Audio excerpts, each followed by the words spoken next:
Om Shanti. Happy Shivratri.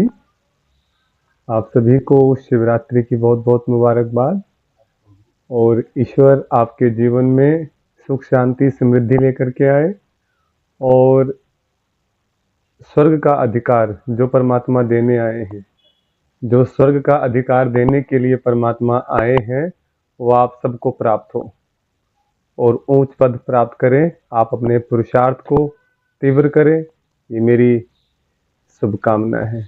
8 तारीख के बाबा के महावाक्य हैं।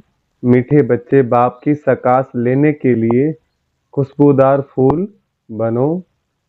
सवेरे सवेरे उठकर याद में बैठ प्यार से बाबा से मीठी मीठी बातें करो। प्रश्न: बाप को सब बच्चे नंबरवार याद करते हैं, लेकिन बाप किन बच्चों को याद करते हैं? उत्तर: जो बच्चे बहुत मीठे हैं, जिन्हें सर्विस के बिना और कुछ सूझता ही नहीं, जो अति प्रेम से बाप को याद करते, खुशी में प्रेम के आंसू बहाते, ऐसे बच्चों को बाप भी याद करते हैं। बाप की नज़र फूलों तरफ जाती है, कहेंगे फलानी आत्मा बड़ी अच्छी है। यह आत्मा जहाँ सर्विस देखती भागती रहती है, अनेकों का कल्याण करती है, तो बाप उसे याद करते हैं। ओम शांति। बाप बैठकर सब आत्माओं को समझाते हैं। शरीर भी याद पड़ता तो आत्मा भी याद पड़ती है। शरीर बिगर आत्मा को नहीं याद किया जा सकता। समझा जाता है यह आत्मा अच्छी है, यह बाह्य मुखी है, यह इस दुनिया का सैर आदि करना चाहती है, यह उस दुनिया को भूली हुई है। पहले उनका नाम रूप सामने आता है।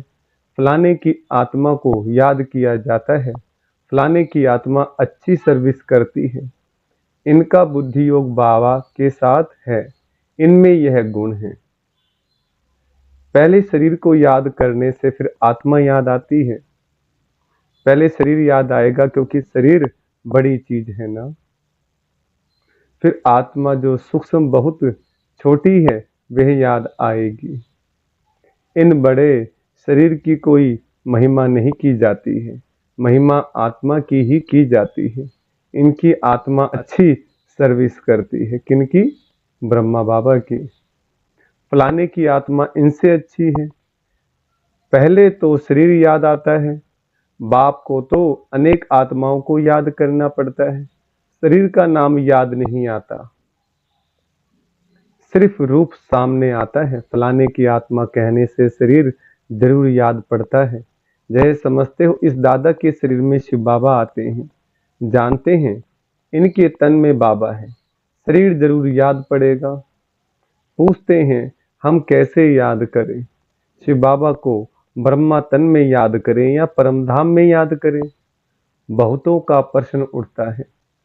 कहते हैं या तो आत्मा को ही करना है, परंतु शरीर भी जरूर याद आता है। पहले शरीर फिर आत्मा। बाबा इनके शरीर में बैठा है तो जरूर शरीर याद आएगा।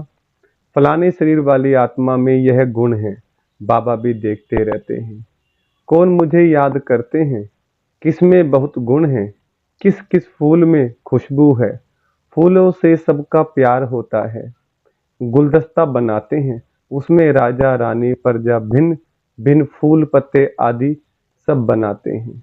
बाप की नज़र फूलों की तरफ जाएगी, कहेंगे फलाने की आत्मा बड़ी अच्छी है, बड़ी सर्विस करती है। आत्म अभिमान में रहे बाप को याद करते रहते हैं। जहाँ सर्विस देखते हैं वहाँ भागते हैं।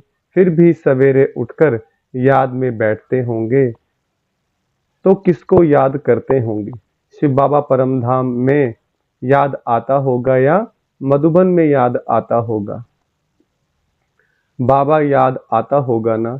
इसमें शिव बाबा है, क्योंकि बाप तो अभी नीचे आ गया, मुरली चलाने नीचे आए हैं।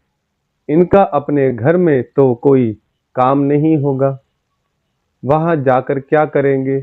इस तन में ही प्रवेश करते हैं तो पहले जरूर शरीर याद आएगा, फिर आत्मा। फलाने शरीर में जो आत्मा है यह अनन्य अच्छी है, इनको सर्विस बिगर कुछ सूझता नहीं है। बहुत मीठी है, बाबा बैठे रहते हैं, सबको देखते रहते हैं।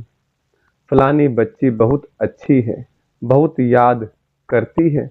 बांधेली बच्चियों को विकार के लिए कितनी मार मिलती है, कितना प्रेम से याद करती होंगी। जब बहुत याद करती हैं तो खुशी के मारे प्रेम के आंसू भी आ जाते हैं। कभी कभी वह आंसू गिर भी पड़ते हैं। बाबा को और धंधा क्या है, सबको याद करते हैं। बहुत बच्चियां याद आती हैं। फलाने की आत्मा में दम नहीं है, बाप को याद नहीं करती, किसको सुख नहीं देती, यह अपना ही कल्याण नहीं करती। बाप तो यही जांच करते रहेंगे। याद करना माना सकाश देना। आत्मा का कनेक्शन परमात्मा के साथ रहता है ना। एक दिन आएगा जबकि बच्चे योग में बहुत रहेंगे, यह भी किसको याद करेंगे तो झट साक्षात्कार होगा। आत्मा तो है छोटी बिंदी, साक्षात्कार करें तो भी कोई समझ ना सकें, फिर भी शरीर ही याद आता है।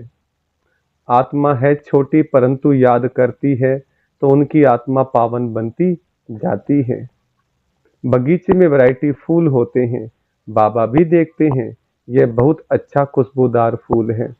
यह इतना नहीं तो पद भी कम होगा। बाबा के जो मददगार बनते हैं वही ऊंच पद पाते हैं। वह भी जो बाप को याद करते रहते हैं, ब्राह्मण से ट्रांसफर हो देवता बनते हैं। यह वर्णन भी संगम पर ही कर सकते हैं कि यह देवी फूल है या आसुरी फूल है। फूल तो सब हैं परंतु वैरायटी बहुत है। बाबा भी याद करते रहते हैं।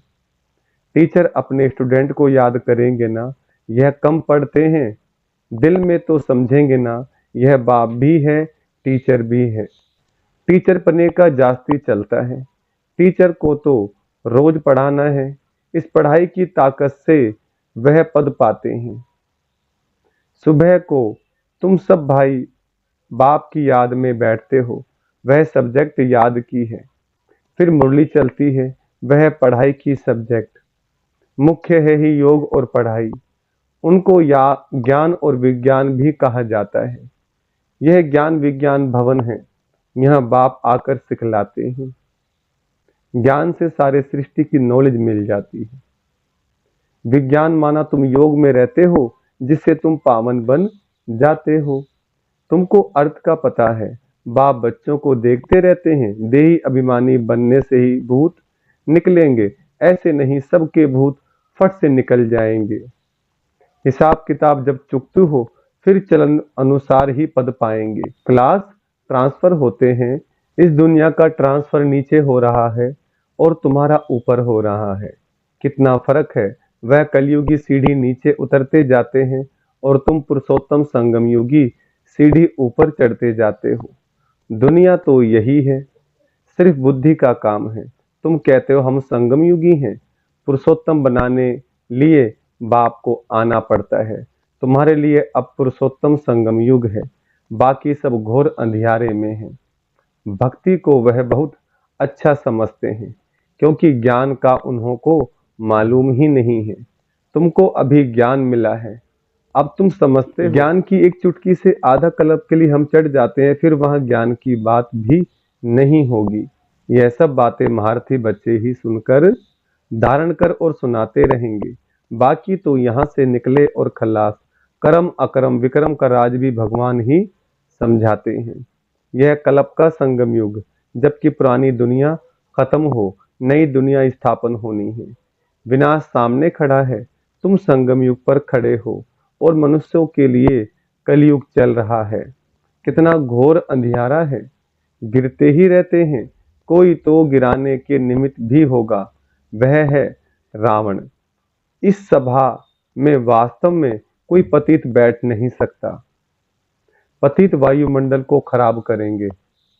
अगर कोई छिपकर आकर बैठते हैं तो उनको चोट भी लगती है, एकदम गिर पड़ेंगे। ईश्वरीय सभा में कोई दैत्य आकर बैठते हैं तो झट पता पड़ेगा, पत्थर बुद्धि तो है ही, बाकी भी पत्थर बुद्धि हो जाएगा, 100 गुना दंड पड़ जाएगा। अपने को नुकसान पहुंचाएंगे। कहते हैं हम देखेंगे, इनको पता पड़ता है, हमको क्या पड़ी, जो करेगा सो पाएगा, हमको जानने की जरूरत नहीं। बाप से सदैव सच्चा रहना है। कहते हैं सच तो बीठो नच, सच्चे रहेंगे तो अपनी राजधानी में भी डांस करेंगे। बाप है ही ट्रूथ, सत्य, तो बच्चों को भी ट्रूथ बनना चाहिए। बाबा पूछते हैं शिव बाबा कहाँ है? कहते हैं इसमें है, परम धाम छोड़कर दूर देश के रहने वाले आए देश पर आए। दूर देश के रहने वाले आए देश पर आए, उनको तो अब बहुत सर्विस करनी है। बाप कहते हैं मुझे रात दिन यहाँ सर्विस करनी पड़ती है, संदेशियों को, भक्तों को साक्षात्कार कराना पड़ता है तो यहाँ ही, वहां तो कोई सर्विस नहीं। सर्विस बिगर बाबा को सुख ना आए, सारी दुनिया की सर्विस करनी है। सब पुकारते हैं बाबा आओ, कहते हैं मैं इस रथ में आता हूँ। उन्होंने फिर घोड़े गाड़ी बना दी है। अब घोड़े गाड़ी में श्री कृष्ण कैसे बैठेंगे? ऐसे भी नहीं कोई शौक होता है घोड़े गाड़ी पर बैठने का। देही अभिमानी और देह अभिमानी बनने की बातें संगम युग पर ही होती हैं, और सिवाय बाप के यह बातें और कोई समझा भी नहीं सकते हैं। तुम भी अभी जानते हो, पहले नहीं जानते थे। क्या कोई गुरु ने सिखाया? गुरु तो बहुत किए, कोई ने भी नहीं सिखाया। बहुत लोग गुरु करते हैं, समझते हैं कोई से शांति का रास्ता मिल जाए। बाप कहते हैं शांति का सागर तो एक बाप ही है, वह साथ ले जाते हैं। सुख धाम शांति धाम का किसको पता ही नहीं है। कलयुग में है शूद्र वर्ण, पुरुषोत्तम संगम युग पर है ब्राह्मण वर्ण। इन वर्णों का भी तुम्हारे सिवाय कोई को पता नहीं है। यहाँ तो सुनते हैं, बाहर निकलने से सब कुछ भूल जाते हैं, धारणा होती नहीं। बाप कहते हैं कहा भी जाते हो, बैज पड़ा हो, इसमें लज्जा की बात नहीं। यह तो बाबा ने बहुत कल्याण के लिए बनाया है, बैज लगाने में शर्म नहीं करनी चाहिए। इससे संदेश पहुंचता है आत्माओं तक। किसको भी समझा कर दो, कोई सेंसिबल होगा तो कहेगा इस पर आपका खर्चा हुआ होगा। बोलो खर्चा तो, बाबा कहते हैं कोई सेंसिबल होगा तो कहेगा इस पर आपका खर्चा हुआ होगा। बोलो खर्चा तो होता ही है, गरीबों के लिए फ्री है। वह धारणा कर लें तो ऊंच पद पा सकते हैं। गरीब के पास पैसे ही नहीं तो क्या करेंगे? कोई के पास पैसे हैं परंतु मनहूस हैं। इसने प्रैक्टिस करके दिखाया, इसने प्रैक्टिकल करके दिखाया। सब कुछ माताओं के हवाले कर दिया। तुम बैठ सब कुछ संभालो, क्योंकि अब तो यह ज्ञान मिला है कि पिछाड़ी में कुछ भी याद ना आए। अंतकाल जो स्त्री सिमरे, बड़ी बिल्डिंग्स आदि होंगी तो अवश्य याद पड़ेंगी, परंतु थोड़ा भी ज्ञान सुना तो प्रजा में जरूर आएंगे। बाप तो हैं ही गरीब निवाज। कोई कोई के पास पैसे होते हैं तो भी मनहूस होते हैं। ऐसे नहीं समझते कि पहला वारिस तो शिव बाबा है। पहला वारिस तो शिव बाबा है। भगवान वारिस तो भक्ति मार्ग में भी हैं। ईश्वर अर्थ देते हैं, क्या वह कंगाल है जो उनको देते हैं? समझते हैं ईश्वर के नाम पर गरीबों को देंगे तो ईश्वर एवज में देंगे, दूसरे जन्म में मिलता तो है। कहते हैं दान दो तो छूटे ग्रहण। बाप को सब कुछ दे दिया, शरीर मित्र संबंधी आदि सब कुछ बाबा को समर्पण कर दिया। यह सब कुछ आपका है। इस समय सारी दुनिया पर ग्रहण लगा हुआ है, वह कैसे एक सेकंड में छूटता है।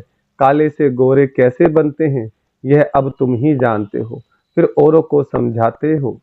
जो कहते हैं हम अंदर में समझते हैं परंतु किसको समझा नहीं सकते हैं, वह भी कोई काम के नहीं। बाप कहते हैं दे दान तो छूटे ग्रहण। हम तुमको अविनाशी रतन देते हैं, वह सबको देते जाओ तो भारत पर व सारी दुनिया पर जो राहु का ग्रहण बैठा हुआ है वह उतर जाए और बृहस्पति की दशा हो जाए। सबसे अच्छी होती है बृहस्पति की दशा। अब तुम जानते हो भारत खास और आम दुनिया पर राहु का ग्रहण लगा हुआ है, वह कैसे छूटे? यह तो बाप है ना। बाप तुम्हारे से पुराना लेकर नया देते हैं। इसको कहा जाता है बृहस्पति की दशा। मुक्ति धाम में जाने वालों के लिए बृहस्पति की दशा नहीं कहेंगे। अच्छा मीठे मीठे सिकलदे बच्चों प्रति माता पिता बाप दादा का याद प्यार और गुड मॉर्निंग। रूहानी बाप की रूहानी बच्चों को नमस्ते। हम रूहानी बच्चों की रूहानी बाप दादा को नमस्ते। धारणा के लिए मुख्य सार है। पहला पॉइंट, सदा खुशी में डांस करने के लिए सच्चे बाप सदा खुशी में डांस करने के लिए सच्चे बाप से सदा सच्चा रहना है, कुछ भी छिपाना नहीं है। दूसरा पॉइंट, बाप जो अविनाशी रतन देते हैं वह सबको बांटने हैं। साथ साथ से बाबा को अपना वारिस बनाकर सब कुछ सफल करना है, इसमें मनहूस नहीं बनना है। वरदान, बिंदु और बूंद के महत्व को समझ अपनी श्रेष्ठ स्थिति बनाने वाले सिद्धि स्वरूप भव। वरदान का विस्तार, शिव परमात्मा की पूजा में एक बिंदु की विशेषता है, दूसरी बूंद बूंद की विशेषता है।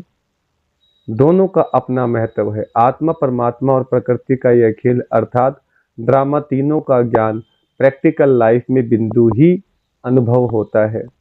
और बूंद है शुद्ध संकल्पों की स्मृति, जिससे मिलन की सिद्धि का अनुभव होता है। बूंद है शुद्ध संकल्पों की स्मृति, जिससे मिलन की सिद्धि का अनुभव होता है। रूह रिहान में प्राप्तियों की शीतल बूंदे बाप पर डालते हो, इसी से ही श्रेष्ठ स्थिति बन जाती है। इसी का यादगार भक्ति में भी चला आता है। स्लोगन, ज्यादा बोलने से दिमाग की एनर्जी कम हो जाती है, इसलिए शॉर्ट और स्वीट बोलो। अच्छा, ओम शांति।